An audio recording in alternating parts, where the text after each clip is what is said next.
परीक्षित और युधिष्ठिर के बीच चर्चा अब और गहरी हो चली थी। आज परीक्षित ने एक अत्यंत जटिल प्रश्न किया।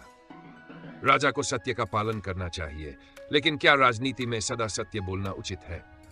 क्या कभी झूठ भी धर्म बन सकता है?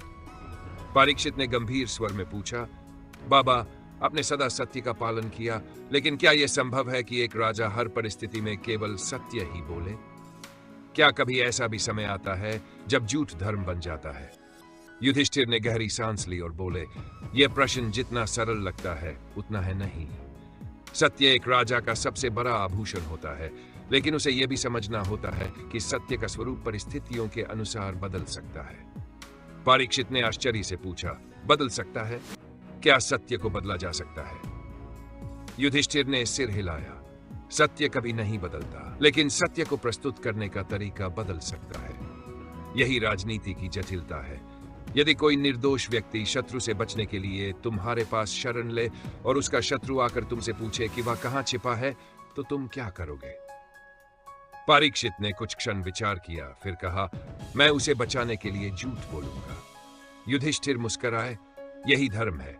सत्य का पालन करना आवश्यक है, लेकिन यदि वह सत्य किसी निर्दोष के प्राण संकट में डाल दे तो वह सत्य नहीं, हिंसा बन जाता है। परीक्षित ने गहरी सांस ली और पूछा, तो क्या राजनीति में सत्य का पालन हमेशा नहीं किया जा सकता? युधिष्ठिर ने उत्तर दिया, सत्य का पालन सदा करना चाहिए, लेकिन कभी कभी राजा को परिस्थिति के अनुसार सत्य को डालना पड़ता है। श्री कृष्ण ने धर्म की रक्षा के लिए कई बार अपनी नीतियों में लचीलापन दिखाया।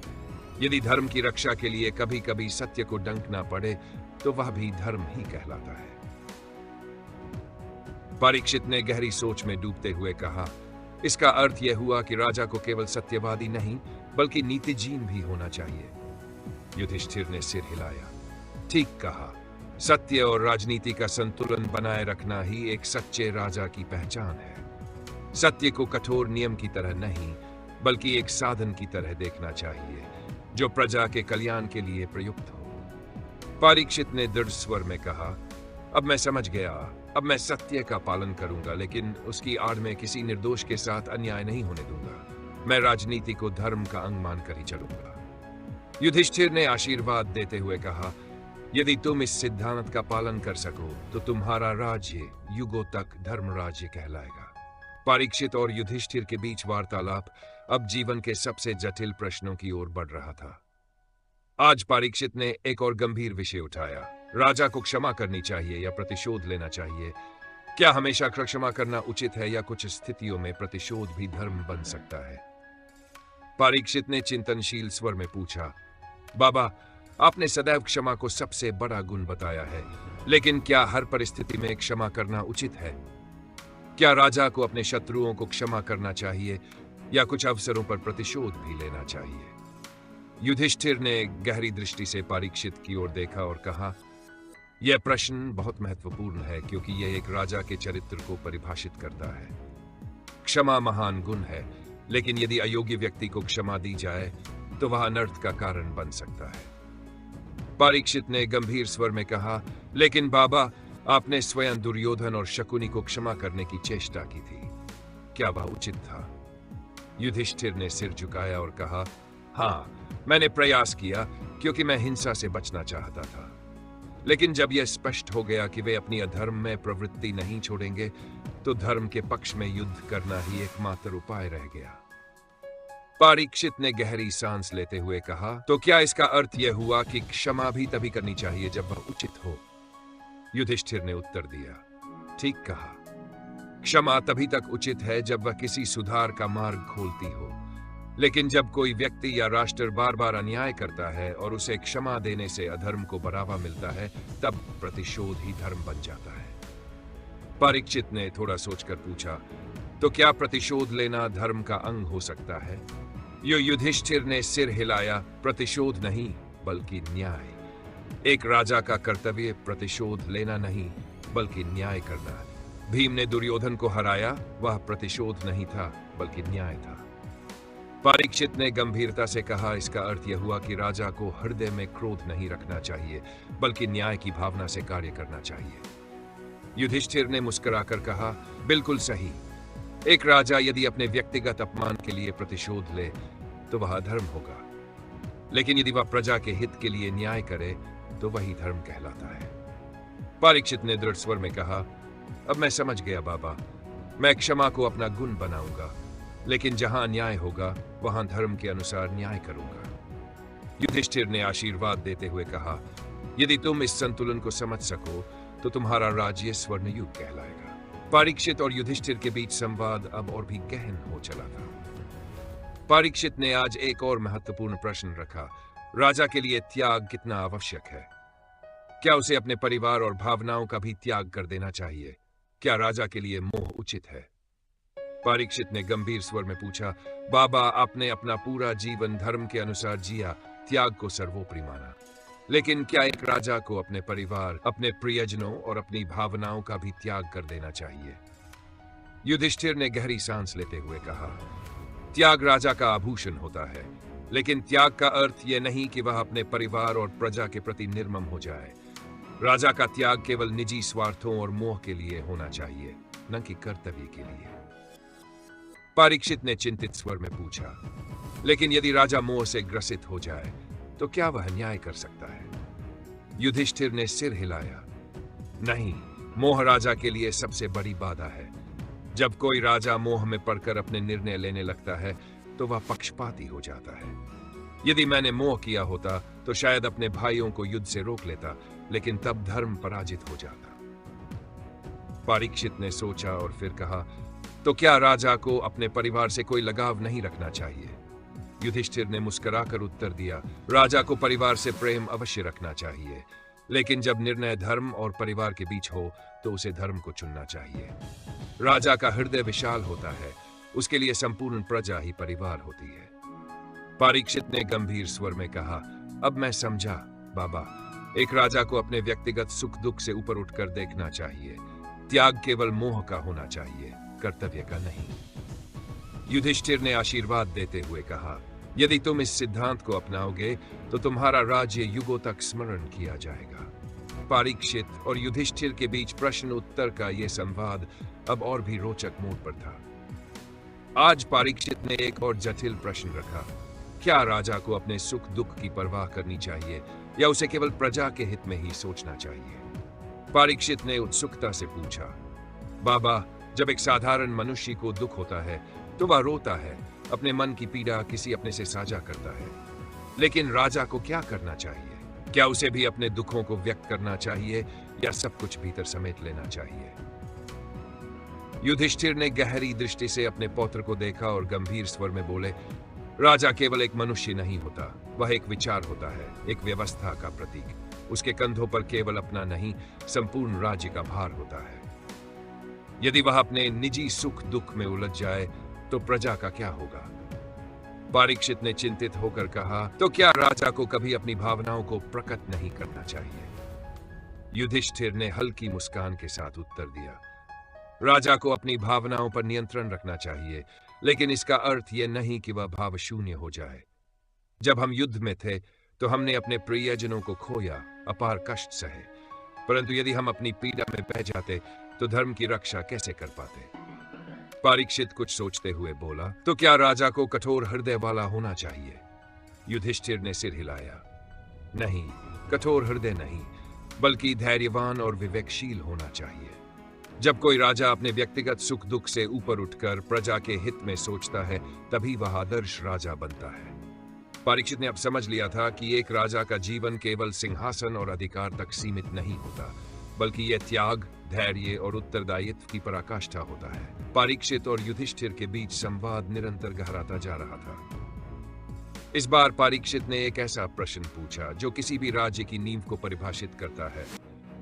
राजा और प्रजा का संबंध कैसा होना चाहिए? क्या प्रजा राजा के लिए होती है या राजा प्रजा के लिए?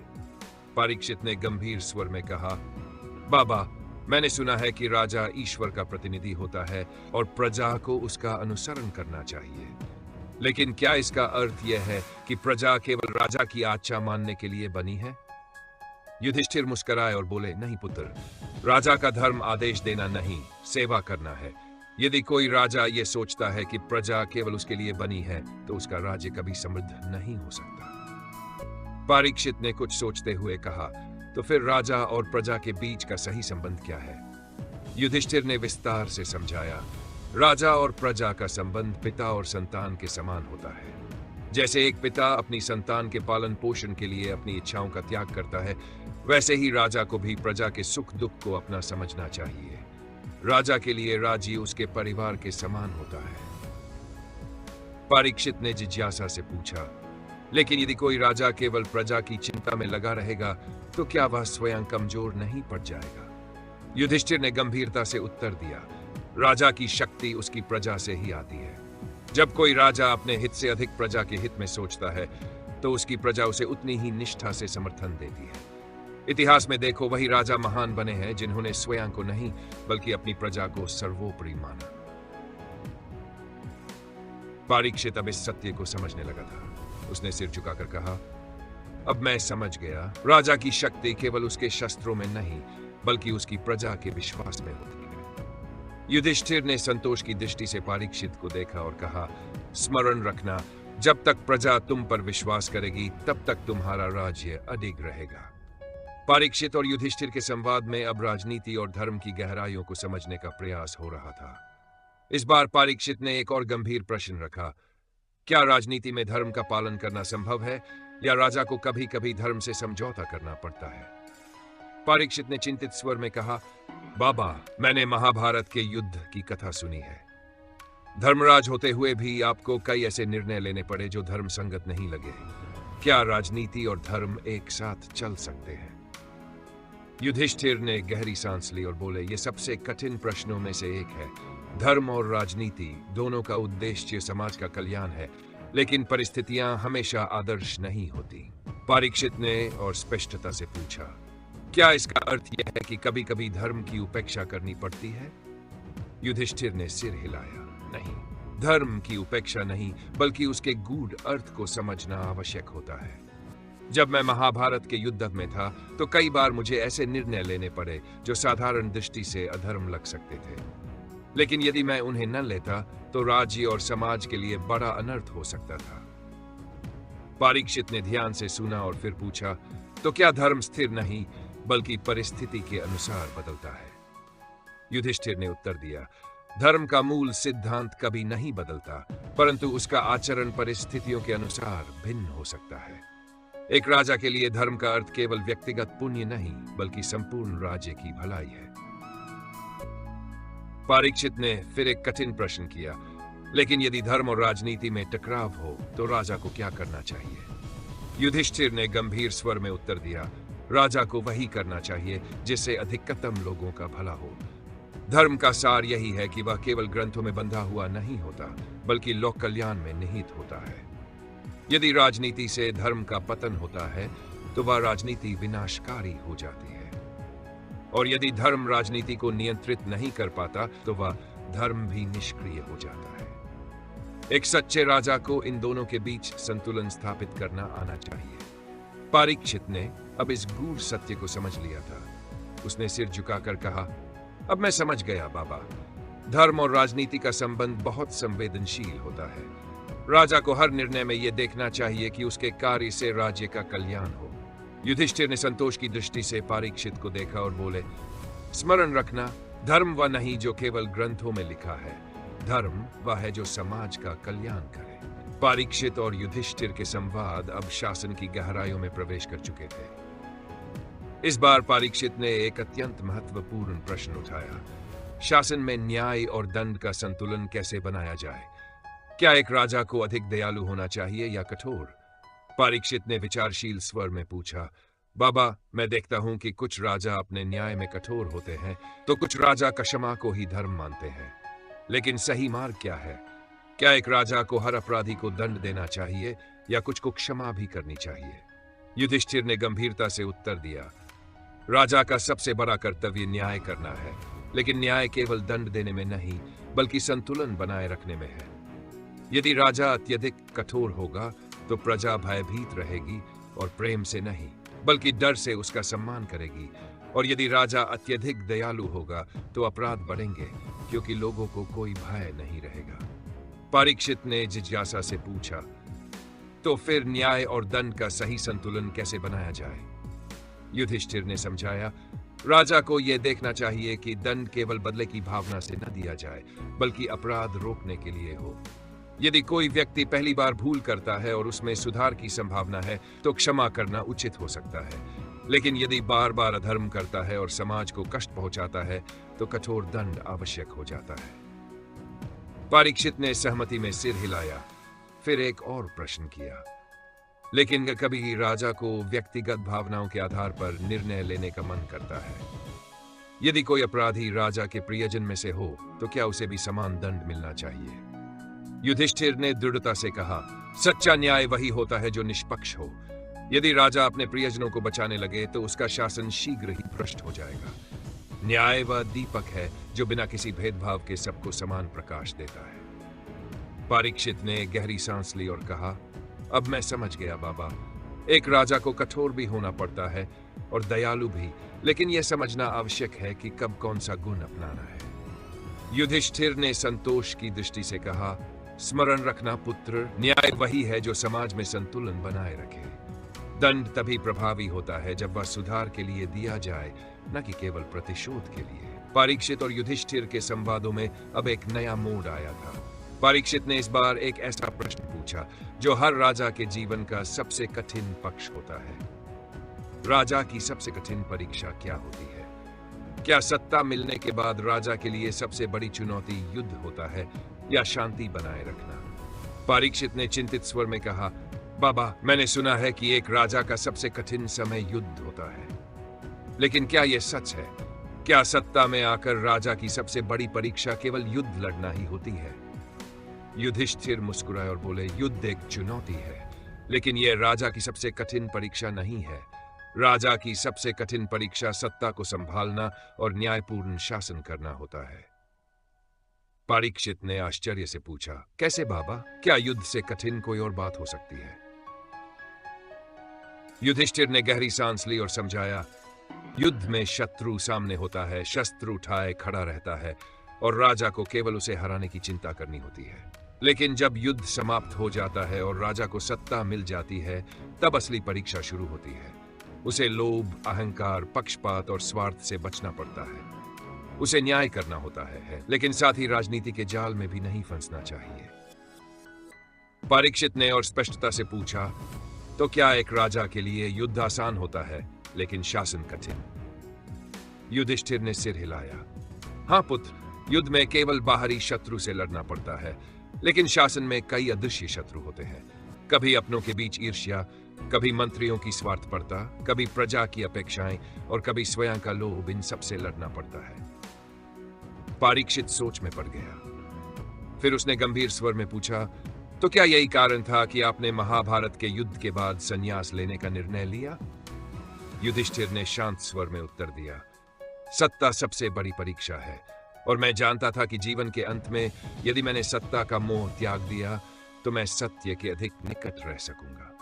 परीक्षित ने सिर झुकाकर कहा, अब मैं समझ गया बाबा।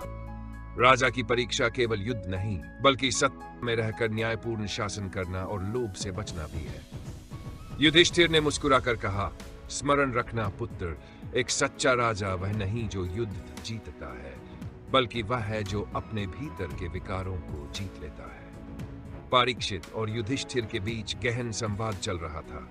हर प्रश्न के साथ परीक्षित के विचार और भी स्पष्ट होते जा रहे थे। आज उसने एक नया प्रश्न पूछा, राजा का सबसे बड़ा भय क्या होता है? क्या कोई राजा सच में निडर हो सकता है? परीक्षित ने जिज्ञासा से पूछा, बाबा, मैंने सुना है कि राजा को निडर होना चाहिए, लेकिन क्या कोई राजा सच में किसी भी भय से मुक्त रह सकता है? युधिष्ठिर कुछ क्षण शांत रहे, फिर बोले, राजा को बाहरी शत्रुओं से नहीं, बल्कि अपने ही भीतर छिपे भय से सबसे अधिक सतर्क रहना चाहिए। परीक्षित ने आश्चर्य से पूछा, लेकिन एक राजा का सबसे बड़ा भय क्या होता है? युद्ध हारने का, प्रजा का विरोध सहने का या मृत्यु का?